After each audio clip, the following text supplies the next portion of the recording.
कुछ ही घंटों पहले जैश-ए-मोहम्मद के सरगना मसूद अजहर ने एक बयान दिया है। बौखलाहट में मसूद अजहर ने ये कहा है कि अगर राम मंदिर का निर्माण हुआ तो दिल्ली से लेकर के काबुल तक तबाही फैला दी जाएगी। जी हाँ, ये बयान दिया है मसूद अजहर ने अभी हाल ही में कुछ घंटों पहले, और इस बारे में हम चर्चा कर रहे हैं। चर्चा करने के लिए हमारे साथ आज मौजूद हैं हिंदूवादी राष्ट्रीय नेता उपदेश राणा जी। उपदेश जी, आपका स्वागत है हमारे साथ आने के लिए, सत्यमेव न्यूज़ के स्टूडियो में आने के लिए और इस मुद्दे पे बात करने के लिए। सर्वप्रथम आपके चैनल का बहुत बहुत धन्यवाद। और जैसा कि आपने सवाल किया है, अभी मैं आपको सुन रहा था, आपने भी अपने प्रश्न में एक चीज़ बोली कि बौखलाहट में ये बयान दिया है। देखिए, इन लोगों की छटपटाहट है, इनकी बौखलाहट है, और मैं कहूँगा कि इनके दिमाग का स्तर नीचे गिर गया है। और इसका साफ रीज़न ये है आज के समय में कि इनको ये आभास हो चुका है, चाहे सुप्रीम कोर्ट बनाए, चाहे सरकार अध्यादेश से बनाए और चाहे राम भक्त बनाए, लेकिन हिंदुस्तान की सरजमी पर अयोध्या जी में राम मंदिर का निर्माण अति शीघ्र होने वाला है। उसकी बौखलाहट है, उसकी छटपटाहट है इन लोगों के अंदर। जो ये मजहूर का इसका असद मसूद अजहर का जिक्र आपने किया। रही बात इसकी काबुल तक तबाही मचाने की, तो मैं इतना ही कहना चाहूँगा इस बयान पर कि अब शायद दिल्ली में गूंगी सरकार नहीं बैठी है, और काबुल तक तो क्या, ये जहाँ तक भागेंगे वहाँ तक इनको देख लिया जाएगा। उपदेश जी, मुझे एक चीज़ जहन में आ रही है कि मसूद अजहर ने ये बयान दिया कि दिल्ली से लेकर काबुल तक वो तबाही मचा देगा और उसके लड़ाके बदला लेने के लिए तैयार बैठे। मुझे ये समझ में नहीं आता कि दिल्ली से लेकर बाड़मेर तक की सरहद हम हिंदुस्तान की मान सकते हैं। बाड़मेर की सरहद के बाद में पाकिस्तान की सरहद शुरू हो जाती है, और पाकिस्तान की सरहद जहाँ ख़त्म होती है उसके बाद में अफ़गानिस्तान की सरहद शुरू हो जाती है, और फिर बारी आती है काबुल की। तो एक ऐसा व्यक्ति जो अपनी ही कौम के लोगों को मारने की बात कर रहा है, रामलला का मंदिर अयोध्या में बन रहा है, तो वो अपनी ही कौम के बंदों से बदला लेने की बात कर रहा है। देखिए, सबसे पहले तो मैं इस पर यह बोलना चाहूँगा कि इन जैसे दरिंदों की कोई कौम नहीं होती, कोई धर्म नहीं होता, ये इंसान ही नहीं होते वास्तव में। और दूसरी बात, क्योंकि पाए जाते हैं ये एक ही कौम से, एक ही रिलीजन से, वो सोचने का विषय है। इसने जो अजहर ने बोला कि मेरे लड़ाके तैयार बैठे हैं, सबसे बड़ा प्रश्न ये है, क्या वास्तव में दिल्ली में तैयार बैठे हैं? वो कौन लोग हैं जिनके बलबूते पर ये बयान दे रहा है कि तैयार बैठे हैं? तैयार बैठे का तो मतलब वो लोग हिंदुस्तान में हैं, इसकी कनेक्टिविटी हिंदुस्तान में है, और जो यहाँ हैं वो यहाँ के हैं या बाहर के हैं या दोनों संयुक्त रूप से हैं, ये भी सोचने वाला विषय है। दूसरी बात, इसने कहा दिल्ली से काबुल तक, इनके दिमाग का दर्जा उस हद तक गिर चुका है, बौखलाहट उस हद तक जा चुकी है, इनको ये नहीं पता है कि कौन लोग कहाँ कितनी संख्या में हैं, और ये इनकी एक मनोवैज्ञानिक हार समझ लीजिए इसकी। कहीं ना कहीं एक बात सामने आ रही है कि मसूद अजहर ने ये स्वीकार कर लिया कि भारतवर्ष काबुल तक फैला हुआ है। बिल्कुल, मैं आपकी इस बात से पूर्णतः सहमत हूँ। अगर ये काबुल तक उसने बोला है तो इसकी जरूर उसने अपनी स्वीकृति दे दी है कि जो भारत का जहाँ तक रहा है आधिपत्य, या आज के समय में भी भारत की सोच और ताकत जहाँ तक है, वो काबुल तक उसने खुद स्वीकार कर लिया है। नहीं तो दिल्ली से राजस्थान तक बोलता, दिल्ली से बंगाल तक बोलता, या तमिलनाडु या कन्याकुमारी तक बोलता, मगर उसने कहीं ना कहीं हमारी हदों को स्वीकार कर लिया है कि हमारी जो भारतवर्ष की हदें हैं वो काबुल तक तो हैं ही। बिल्कुल, मैं आपकी इस बात से पूर्णतः सहमत हूँ। कहीं ना कहीं ये बौखलाहट इस वजह से तो नहीं है कि इनको बाड़ेबंदी कर दी गई है, कश्मीर से बाहर नहीं आने दिया जा रहा है, रोज आतंकी मर रहे हैं, ये इस तरह की खबरें आ रही है, आतंकी मार गिराए गए, इनको घेर लिया गया है, इनको धीरे धीरे ख़त्म कर दिया जा रहा है, तो ये वो बौखलाहट छटपटाहट नहीं है। देखिए, मैं किसी सरकार की बात तो नहीं करता, लेकिन पिछले कुछ समय की मैं आपको बता रहा हूँ, इनको एक तरीके से डिटेन कर दिया गया। जो पहले ताज तक पहुँचते थे, जो पहले भारत के अन्य हिस्सों तक पहुँचते थे, मिड में पहुँचते थे, आज उनकी तबाही बॉर्डर पर हो रही है। इन लोगों का मैं साम्राज्य नहीं कहूँगा, क्योंकि ये कुत्ते भी नहीं हैं, कुत्ते भी वफादार होते हैं, इन लोगों का कहीं कुछ नहीं बचा है और उसी बौखलाहट में ये अपना निम्न स्तर का जो दर्जा है दिखा रहे हैं, सिर्फ भौंक कर, सिर्फ बोल कर। जी, कहीं ना कहीं हमारी कूटनीति में कमी रह गई थी जब कंधार में अपहरण कांड हुआ था, विमान अपहरण किया गया था और उसके बदले में हमने इन लोगों को छोड़ा था। उस समय अगर हमारी कूटनीति सही होती तो आज शायद इस तरह से किसी को अनर्गल प्रलाप करने या फालतू के बयान देने की नौबत नहीं मिलती। देखिए, उस समय को मैं ब्लैक चैप्टर की तरह देखता हूँ और बिल्कुल आपने सही कहा कि अगर उस समय इन जैसे लोगों का काम तमाम हो जाता तो इनको आज बोलने का मौका ही नहीं मिलता, ये बोल ही नहीं पाते।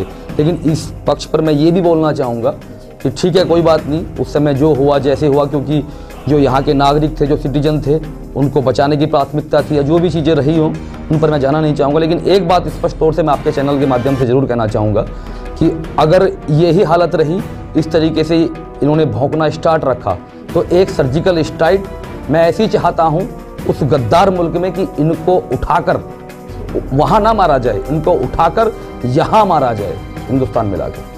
ये ज़रूरी भी है ताकि बाकी लोगों को सबक मिल सके कि किसी भी तरह का बयान देने या इस तरह की हरकत करने की कोई कोशिश ना कर पाए। जी जी। मगर किसी बाहर के सरगना की या किसी आतंकवादी संगठन की बात अलग है। अगर हम बात करें देश की, तो एसडीपीआई ने अभी हाल ही में एक बयान दिया है। एसडीपीआई में रहमानी ने मोदी के बारे में काफ़ी बातें कही है कि राम मंदिर का जो मुद्दा है मोदी चुनाव जीतने के लिए कर रहे हैं। या फिर उन्होंने एक और बयान दिया कि 5 लाख तो क्या, हम 25 लाख मुसलमानों को एकत्रित करेंगे अयोध्या में और बाबरी मस्जिद पे आज भी हमारा दावा है और हम वापस बाबरी मस्जिद बनाएंगे। ये क्या है? देखिए, सत्यमेव न्यूज़ के माध्यम से मैं एक बात बिल्कुल और पूर्णतः स्पष्ट बोलूँगा और मैं बोलता भी इसी अंदाज में हूँ। अगर राम मंदिर राजनीति से भी बनता है, I mean, अगर पॉलिटिक्स करके भी राम मंदिर बनता है, जैसा कि आपने कहा कि इन लोगों ने कहा कि मोदी जी चुनाव जीतने के लिए राम मंदिर की बात कर रहे हैं, तो मैं इस विषय पर यह कहना चाहूँगा, अगर राजनीति करके भी राम मंदिर बनता है तो वो भी एक बहुत बड़ी जीत है, बहुत अच्छा है, कोई आपत्ति नहीं है। दूसरा आपका जो प्रश्न था कि जो एसडीपीआई ने बोला है, इन्होंने बोला है कि हम 25 लाख लोग 6 दिसंबर को इकट्ठा होंगे बाबरी के पक्ष में। मैं बिल्कुल सीधे दो टोक शब्दों में आपका इस सवाल का जवाब देना चाहूँगा। 25 लाख की संख्या तो इन्होंने बहुत बता दी। हम बाबरी के पक्ष में 25 सर भी स्वीकार नहीं करेंगे, ना दिल्ली में, ना अयोध्या जी में, पूरे हिंदुस्तान में, और किसी भी कीमत पर हम इकट्ठा होने नहीं देंगे। मैं आपके चैनल पर इस चीज़ को स्वीकार कर रहा हूँ, चाहे हमें कुछ भी करना पड़े। हम 25 आदमी भी, 25 लाख तो काउंटिंग बहुत बड़ी है, 25 आदमी भी बाबरी के पक्ष में पूरे हिंदुस्तान की सरजमी पर कहीं पर भी इकट्ठा नहीं होने देंगे। सबसे बड़ी बात तो जब ये मामला विचाराधीन है सुप्रीम कोर्ट में, तो इसको लेकर के बयान देना कहीं ना कहीं अपने आप को सुर्खियों में लाने वाली बात है, क्योंकि एक पॉलिटिकल पार्टी है। एसडीपीआई साउथ इंडिया में, दक्षिण भारत में चुनाव लड़ती रहती है और उसी के चलते आगामी चुनावों को देखते हुए या कहीं ना कहीं अपने आप को सुर्खियों में लाने के लिए एक मात्र बयान है, एक शोषा छोड़ा गया है। इन्होंने केवल एक न्यूज़ के लिए सोच के काम किया है कि कुछ भी बोल देंगे वो हाईलाइट हो जाएगा, एसडीपीआई का प्रभुत्व दिखाने की कोशिश की गई है, ऐसा कुछ। आज दक्षिण भारत से बाहर जो एसडीपीआई को नहीं जानते थे, इस बयान के चलते वो जानने लगे, तो कहीं ना कहीं इनका स्टंट काम आया है। बिल्कुल, ये एक स्टंट ही था, उनका मोटिव भी यही था। बाकी ना कोई जुड़ने वाला है और जुड़ेंगे तो हम जुड़ने नहीं देंगे। ऐसे राम भक्तों पर मुझे खूब विश्वास है। जी, राम भक्त और आप मिल करके जी, क्या इस तरह की योजना आपके मानस में है कि किस तरह से इसको आगे बढ़ाया जाए?